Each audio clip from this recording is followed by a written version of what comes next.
This is the SL Freeride by FR Skates. Now on paper, this skate was everything I ever wanted. When I first saw it, I was desperate to get my hands on it. It's been over 18 months. Do I think this is the ultimate skate? Let's find out.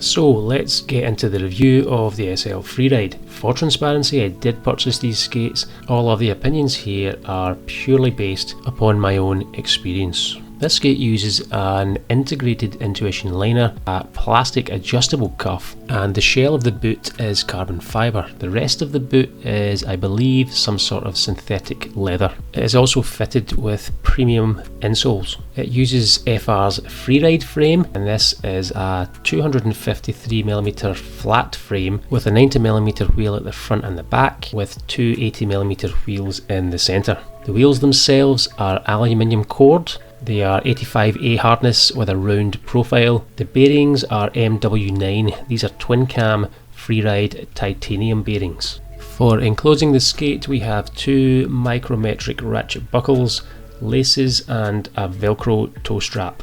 A multi-tool is also included with a hex and a star head, and there's also a bearing removal tool. This skate uses a 165mm mount with a 5-hole mounting system for making frame adjustments. In the box you get the skates, the multi-tool, the frame and wheel protectors, instructions, and this skate also comes with a 2-year warranty. Those are the specs. On paper it certainly amounts to quite an impressive package. Is it worth the £750 you'll spend here in the UK for this skate? Let's find out. Now let's break down each individual element of this skate. Just to add a little bit of context here, I've owned these skates for about 18 months, but I used them exclusively for the first 6 months, and it's this period that this review is focusing on, using only the original setup. I have since mounted different frames with this boot, and I will make mention to that from time to time in this review. Let's talk about the liner. This is the most comfortable skate I have ever had on, and it's as comfortable now as it was when I first tried it on. Now there are quite detailed instructions on how to heat mould this. I've never had to do that. This has moulded itself to my own dimensions purely with the residual heat from my body. There didn't seem to be any break-in period. There was no pain, no discomfort, no pressure points. This liner is fantastic. Whatever FR and Intuition have done with this collaboration has been very, very successful in my opinion. In terms of the width, this skate to me always felt quite generous. Obviously it can be quite difficult to determine exactly how wide it is inside, so what I did was I removed the insoles and took a measurement which is just short of 10 centimeters, and hopefully that gives you a rough idea of the internal width of these skates. In terms of sizing, I am a size 9.5 here in the UK, which is around about an EU 44, which is the size that I purchased. And I found these to be quite generous in terms of sizing. If I really wanted a performance fit, I could probably have downsized half a size. Now let's discuss the enclosure system. Now if you look closely, you'll see the laces actually close up this middle section, and these can be laced all the way up to the top of the boot. The micrometric ratchet buckles feel high quality, and I especially like this material beneath the buckles themselves, which help to wrap around your foot and your ankle to secure everything in. Whereas when you tighten up these ratchet buckles, that pulls that all in snug around your foot. At times these micrometric ratchet mechanisms did feel a little bit sticky, though this never affected their performance at any point. Of course you have the Velcro toe strap for securing the toe box of the skate. These aren't waxed laces, but they do feel like good quality, and personally I don't feel this skate suffers from not having wax laces. I personally like a little bit of forward flex in the ankle when I did pull everything in tight, it shifted my centre of gravity backwards. When I first started using these, my centre of gravity was probably about here. By loosening off this top buckle, I was able to get it to centre, which is where I like it. But the more I tightened this all up, the more I got really tight with this top buckle and with the laces. It pulled everything back. It made it feel as if I was rocking back a little bit on my heels too much, and I didn't like that feeling. Every time I put these on, it took a little bit of adjustment. I'm going to be honest and say that. In terms of the cuff, I feel if I could have pushed this cuff any further forward, it would have helped alleviate this, but it was as far forward as I could get it. I did also experiment with a slight heel lift using quite a moderate wedge that came with my premium Intuition liners, but I couldn't honestly say that that made any real discernible difference to how these skates felt, especially initially when I put them on. Once I was in my session and I had settled in and adjusted, these felt good, but I always felt that I was having to make that adjustment initially. Now moving on to the ride. This frame was another element of this skate that particularly appealed to me. I personally enjoy a shorter setup, but you can't deny that a larger wheel will roll smoother and faster and will help to iron out some of the inconsistencies that we find in the urban environment. So I personally felt that this frame was a good choice for this skate, given that it is targeted at the urban skater. You also have those aluminium cored wheels, which should contribute to power transfer and provide a stiff and responsive ride, and all of that is bolted onto a stiff, firm carbon fibre shell, and it certainly delivers. This skate is unbelievably responsive. I definitely feel these skates, they give you more control, they give you that responsiveness, they give you that feedback, but there's a responsibility there on you as the skater to be able to handle that. As for the feel of the ride, I mean, you would expect with all those harsh, stiff components that the ride would be quite firm, potentially uncomfortable. I mean, it's like stiffening the suspension in your car. The performance improves, but this is usually at the cost of comfort. This was not the case, and I can only put it down to the quality of the wheels and of those premium insoles. The ride quality was super smooth. As for the performance, striding, sliding, stopping, cornering, any sort of edge work, everything felt awesome with these wheels. They are just a top quality wheel. As for the bearings, all I can say about these is that they are the fastest and smoothest bearings that I have ever used, and that they roll as good today as they did when I first started to use them, and I'll be moving them on to a new set of wheels. Staying on that subject, I was a little bit concerned about actually removing these bearings from these wheels, given that they are in fact aluminium cored. I had read that it is virtually impossible to do that without some sort of bearing tool. This is not the case, and it's actually pretty simple to remove these. I warmed the cores with a basic hairdryer, and the bearings pretty much popped out with minimal mechanical assistance. And you can do this using the multi-tool that comes with these skates, because it does have that bearing removal tool part. Just be careful if you are doing this, those cores get very warm, so try not to touch the metal. Where I did find an issue was with wheel wear, and it's a specific characteristic of having this mixed setup.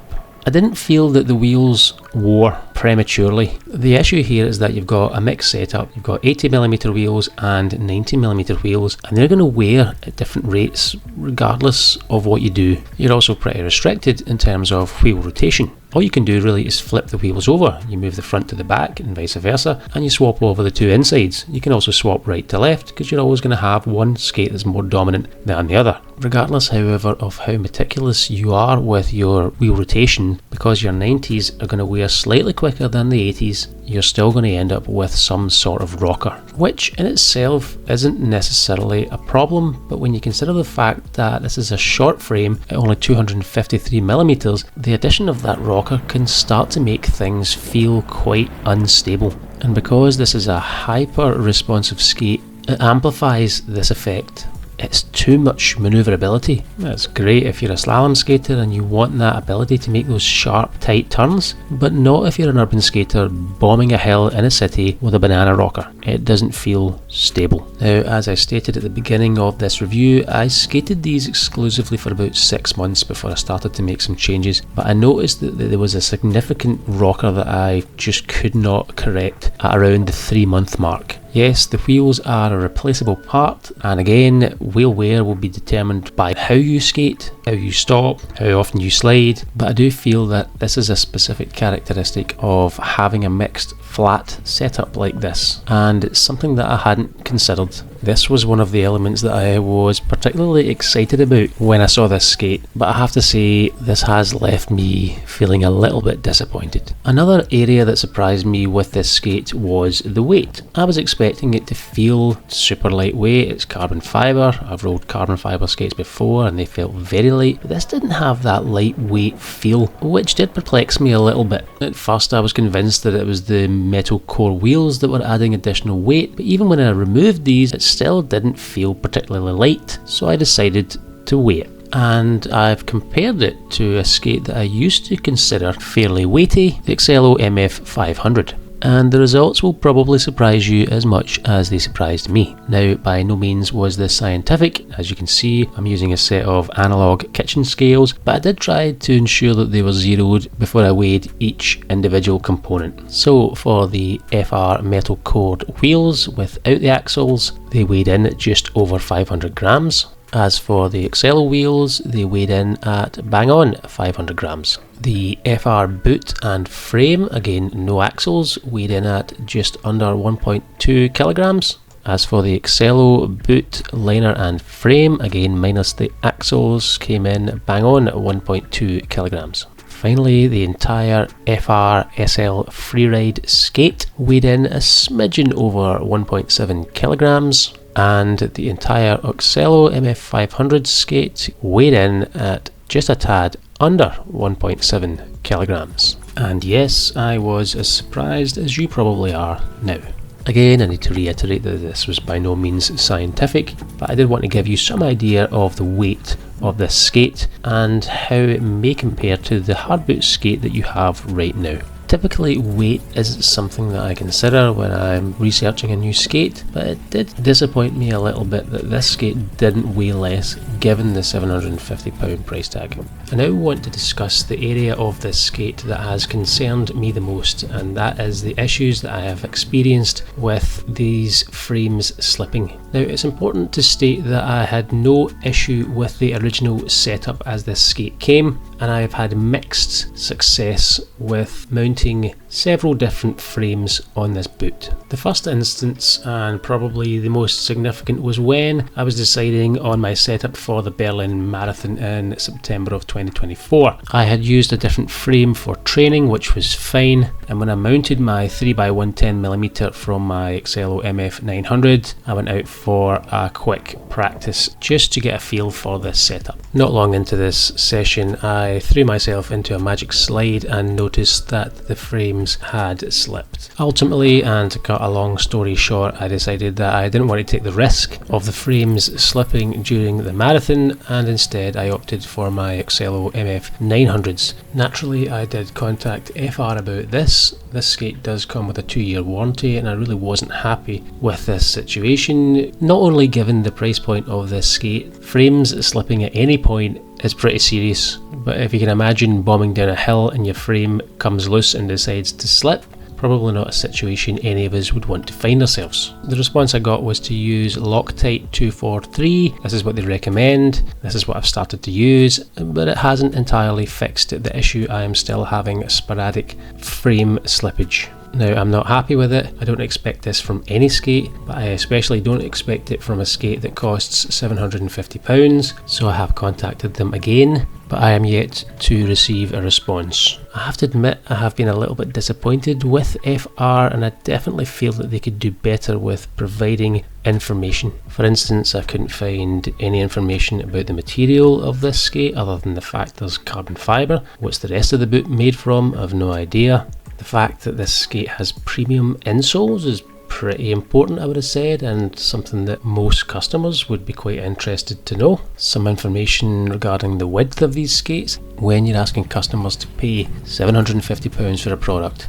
be specific. Let people know exactly what that money is buying them. I did reach out to FR on a couple of occasions, and it was mainly for technical information about the skates for this review. I do like to get brand feedback wherever possible, and so far most brands have been very good at responding. But from FR there was nothing, and I mean absolutely nothing. Not even an acknowledgement of the email, thanks for buying our product but we don't want to comment. Zero.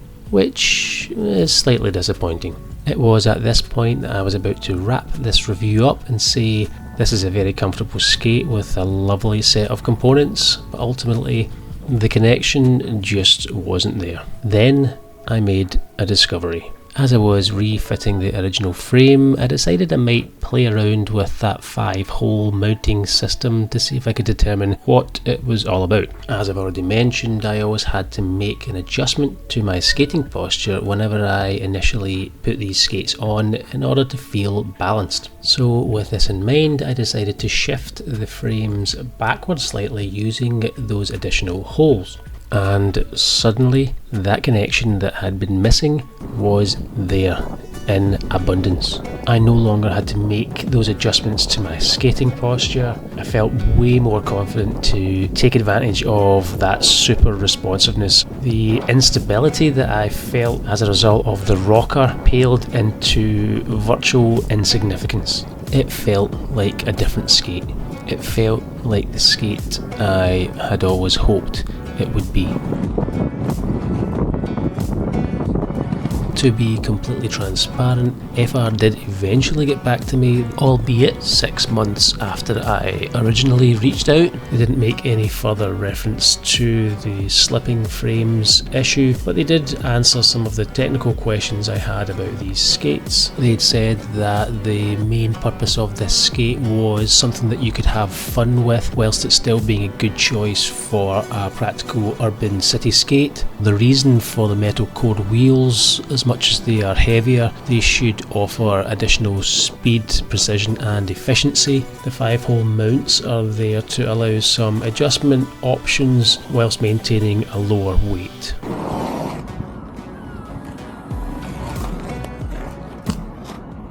So that brings this review of the FR SL Freeride to a close. As you can see here, I'm sporting a slightly different frame because the original is in need of a new set of wheels. Now at the start of this review I had posed the question, is this the ultimate skate? And certainly on paper this was the skate that was going to make all of my other skates pretty much redundant. And do I feel that it's done that? I would have to say no. When I made that adjustment to the frame position, it made all the difference. Before that, this skate I was probably quite disappointed in how it felt, because I always had to make that adjustment to my skating posture, which was always a consideration before I went out and skated. And so for me, the ultimate skate is about the experience that it gives you, not necessarily about the skate. As you can see, I've used this skate a lot.